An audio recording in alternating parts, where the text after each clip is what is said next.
Oi pessoal, tudo bem com vocês? Eu sou a Laura e sejam bem-vindos ao Pensar ao Ler. Hoje nós vamos conversar sobre O Continente, do Érico Veríssimo.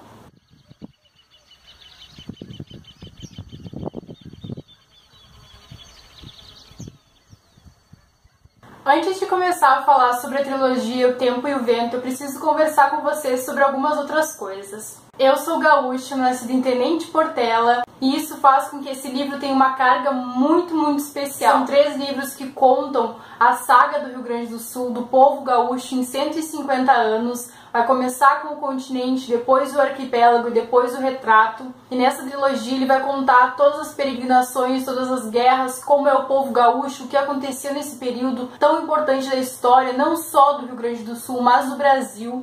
Ele vai abordar questões muito importantes sobre a cultura gaúcha, sobre a cultura germânica, sobre a cultura brasileira, sobre os índios, sobre os negros. Ele vai abordar tudo isso e eu vou falar para vocês hoje sobre o primeiro livro, que é O Continente, o primeiro da trilogia. Ele é dividido, nessa edição que eu tenho agora, em 2 volumes, o volume 1 e o volume 2. Mas esse aqui é um livro só e eu vou falar para vocês hoje sobre este livro aqui. Pretendo fazer um vídeo sobre as próximas 2 leituras. Como eu falei para vocês, esse livro tem uma carga muito especial, muito importante. Eu vou contar um pouco, assim, com as minhas palavras, o que é ser gaúcho, como é a cultura gaúcha aos olhos de um gaúcho. Eu cresci em Tenente Portela, é uma terra bem no noroeste do estado, é quase com a fronteira com a Argentina, é um lugarzinho bem pequenininho, é interior mesmo. Eu vou contar pra vocês como é um pouco da vida nesse lugar. As pessoas sentam na frente da casa para tomar chimarrão, elas conversam assim, todo mundo se conhece, todo mundo sabe da vida de todo mundo. A principal fonte de subsistência é a agricultura e existe uma faixa de pedestre em que um lado é do Internacional e o outro lado é o Grêmio, que são os 2 times de futebol mais fortes do estado. Se come muita cuca, se come muito salame, se come muita queixmia, se come muito chimia, se come muito churrasco que nós somos conhecidos pelo churrasco, chimarrão, claro, com certeza, chimarrão é aí nossa bebida preferida. Lá em Tenente Portela também tem uma área de preservação indígena muito grande. Nós temos também o Salto do Yucumã, que na verdade agora não faz mais parte da Tenente Portela, ele faz parte de Derrubadas, que é uma cidade vizinha, mas também é um ponto turístico muito bonito. Vou mostrar uma foto pra vocês do Salto do Yucumã, e essa aqui sou eu pequena no salto. É um lugar lindíssimo. Em questões de música, tem algumas diferenças. Lá em Tenente Portela se ouve muita bandinha, que são as músicas tradicionais mais alemãs e italianas. É esse ritmo que veio junto com esses imigrantes, então lá se toca muita bandinha. Mas já aqui em Santa Maria, eu moro atualmente em Santa Maria, se ouve mais música gauchesca. E eu vou mostrar uma foto pra vocês que eu tirei com o César Oliveira e o Rogério Melo, que cantam então as nossas músicas e tocam as nossas músicas gauchescas. Eu já viajei também bastante pelo Rio Grande do Sul, conheço muitas cidades, eu vou mostrar umas fotos pra vocês. Essa foto aqui é em Torres, essa foto aqui é em Formigueiro, essa foto aqui é na Lagoa dos Patos, essa foto aqui é no Zoológico de Sapucaí, em Porto Alegre. E aqui atrás eu coloquei alguns marcadores. Este aqui é da Feira do Livro de Porto Alegre, aqui em 48ª Feira do Livro de Porto Alegre. Aqui eu tenho da Feira do Livro de Santa Maria, aqui é outro da Feira do Livro de Santa Maria, 40 anos. Aqui eu tenho uma foto de Tenente Portela, esse é o arco que está na entrada da cidade. Aqui é o Denarte, que é o Encontro de Artes e Tradição Gaúcha. É um evento lindíssimo, muito lindo mesmo, eu já fui. Se você gosta de dança, se você gosta de música, é incrível, assim, é lindo mesmo acompanhar, eles fazem um show.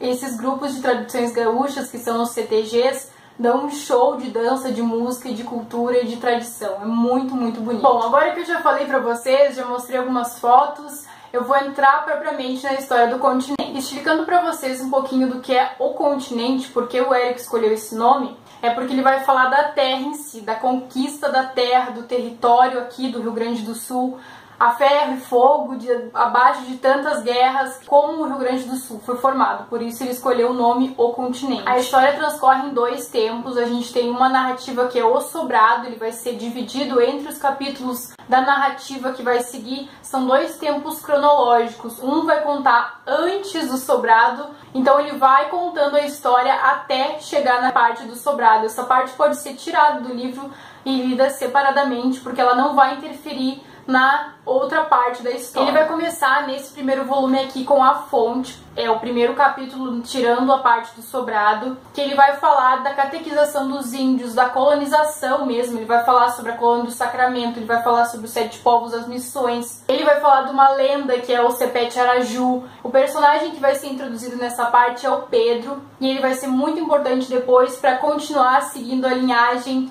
dos Terra. A gente vai ter 2 famílias principais nessa história, que são os Terra e os Cambará, e eles vão passar então desde 1745 em diante, eles vão contar a história dos Terra e dos Cambará. A linhagem dos Cambará vai começar com o Chico Cambará e a linhagem dos Terras vai continuar pela Ana Terra. O capítulo para mim mais marcante, mais triste, mais doído do continente, eu acho que foi uma parte que eu não consegui engolir direito. Até hoje, se eu lembro dessa parte, eu fico sem chão. É engraçado porque a Ana Terra, o Érico Veríssimo construiu a imagem da Ana Terra como se ela fosse a mãe, a provedora. Do começo mesmo do continente, ele fez a Ana Terra como sendo essa mãe que construiu, que começou essa linhagem. Tanto que foi ela que foi junto com a caravana para construir Santa Fé, que é a cidade fictícia do livro. Ela que foi esse alicerce, ela que é vista como a base. E quando eu li o capítulo dela, eu fiquei completamente sem chão. Acontece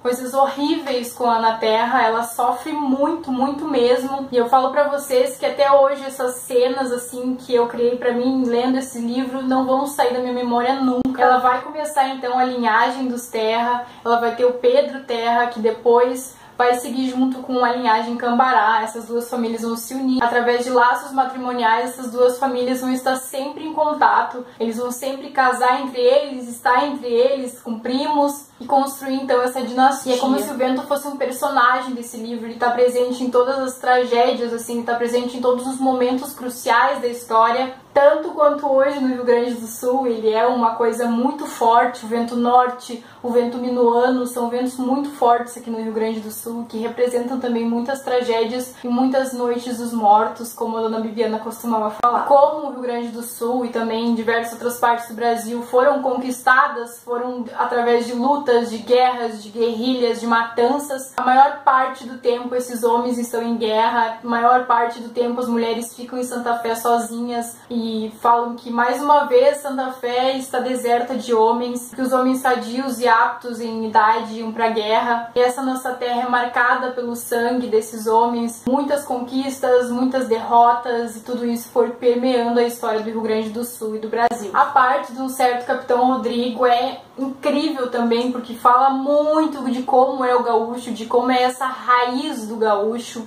E eu preciso falar alguns adendos dessas características dos gaúchos, que é essa característica machista, essa característica patriarcal que vem desde as raízes mesmo. Nós temos isso muito forte na nossa sociedade. Não sei se no resto do Brasil é da mesma forma como aqui no Rio Grande do Sul, mas aqui os traços do machismo e do patriarcado são muito, muito fortes. São características ainda muito presentes na nossa sociedade. Eu acho que no Rio Grande do Sul as mulheres têm que lutar muito mais para conseguir os seus direitos, muito mais para conseguir o seu espaço. Sem contar que as mulheres também são machistas. Aqui a gente vê um retrato muito bem da dona Bibiana, que era muito machista, muito mesmo, que via o homem como provedor, o homem como o centro das atenções das mulheres. As mulheres tinham que viver para os homens. E tem inclusive passagens que falam muito sobre isso, inclusive como as mulheres eram vistas, as mulheres que não queriam ser escravos dos seus maridos, as mulheres que não queriam ser tratadas como cavalos, porque era isso. Os homens viam as mulheres como seus cavalos, era o mesmo tratamento com as mulheres e os cavalos. E esse livro retrata muito perfeitamente assim como é a visão da mulher na sociedade, como a mulher é vista na sociedade e como o homem é visto. Se vocês não acreditam no machismo, leiam O Continente. Leiam o que é a cultura gaúcha, que é nessa questão do patriarcado, e vai seguindo assim a linhagem de que só homens estavam na política, só homens podiam fazer diversas coisas no nosso estado e infelizmente no nosso país e no nosso mundo. E como o livro se passa durante tantos anos da história do nosso Rio Grande do Sul e do nosso Brasil, é inevitável que hajam críticas. Geralmente essas críticas vêm em discussões entre duas pessoas conversando, onde uma é de um lado e a outra de outro, então essas críticas ficam bem imparciais. Algumas o Érico coloca mais, ele fala mais, ele deixa uma pontinha a mais em algumas críticas. Eu acho que ele se expõe mais em algumas do que em outras, mas ele fala as críticas no geral. É um livro que tem muitas críticas sociais aqui, tem muitas críticas à monarquia, tem muitas críticas à república, muitas críticas à sociedade, à escravatura. Ele vai falar sobre os imigrantes, ele vai também trazer partes do nosso país para cá. Tem pessoas de outros estados, baianos, nordestinos, que vão fazer parte do livro, são personagens do livro, trazendo características dessas outras regiões do país. Ele vai abordar o começo das inovações científicas, a ferrovia,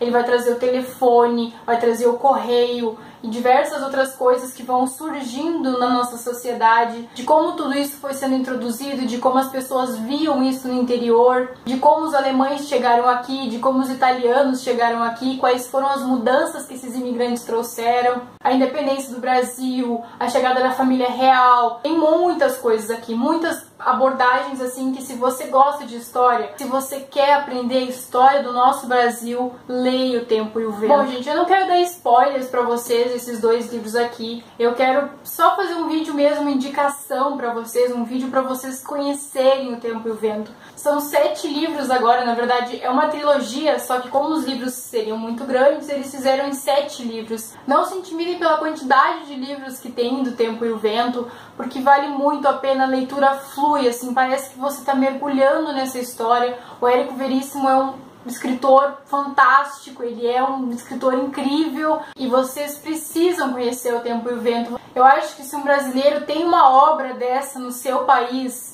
e você não conhece essa obra, você tem que conhecer. Eu sou apaixonada pelos nossos escritores. Se você não conhece os escritores do nosso país, procura, se informa, conheçam os nossos escritores, deem valor para a literatura nacional, porque a literatura nacional é maravilhosa, assim, é um prato cheio. Não é só lá fora que tem obras incríveis, que tem best-sellers. Aqui no nosso país tem livros maravilhosos, estilo Tempo e o Vento, estilos que você quiser, você vai encontrar aqui no nosso país, ao alcance das nossas mãos. Bom, pessoal, é isso, espero que vocês tenham gostado. Eu espero que eu tenha conseguido transmitir para vocês o quanto eu amo essa história do nosso país, a história do Rio Grande do Sul, quanto eu amo o Érico Veríssimo por ser esse escritor brasileiro maravilhoso, e que eu tenha conseguido transmitir para vocês os meus sentimentos com essa obra, que vocês tenham ficado instigados a lerem O Tempo e o Vento, que vocês deem uma oportunidade dessa trilogia maravilhosa. E recentemente também eu sei que saiu uma minissérie na Globo do Tempo e o Vento, já teve algumas outras adaptações cinematográficas, mas não deixem de ler os livros, não deixem que esses livros percam o seu valor, não deixem que a televisão dê mastigado para vocês. Procurem os livros são muito melhores do que os filmes e as adaptações. Então eu digo para vocês, leiam os livros do Tempo e o Vento, vocês não vão se arrepender. Espero que vocês tenham gostado, não deixem de curtir aqui no botãozinho de curtir, se inscrever aqui no canal, aqui embaixo também aparece um botãozinho inscrever-se. Acompanhem, continuem acompanhando o Pensar ao Ler, conversem comigo, comentem comigo, um beijo e até a próxima, tchau!